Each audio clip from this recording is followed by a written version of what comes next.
Des routes, des maisons et des ponts emportés par les flots. La mousson est particulièrement meurtrière cette année pour toute l'Asie du Sud-Est et les dégâts s'étendent, comme ici en Chine, dans la région très aride du Shaanxi.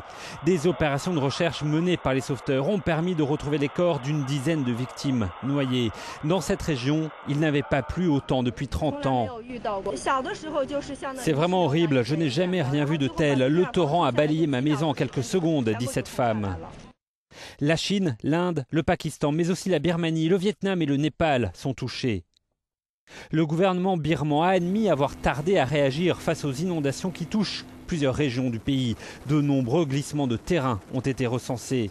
Pour l'instant, le bilan est d'une 50aine de morts, mais les Nations Unies craignent une catastrophe bien plus importante. Malgré l'intervention de dizaines de soldats par hélicoptère, certaines zones sont toujours coupées du monde. L'état de catastrophe naturelle a été déclaré pour les régions du nord-ouest du pays.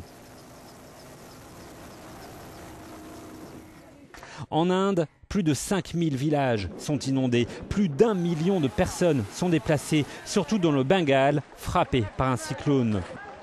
Le bilan est lourd aussi au Pakistan où 116 personnes sont décédées, plus de 850 000 personnes affectées. Quant au Vietnam, les sauveteurs luttent contre des glissements de terrain autour de mines inondées, craignant des coulées de boue toxiques.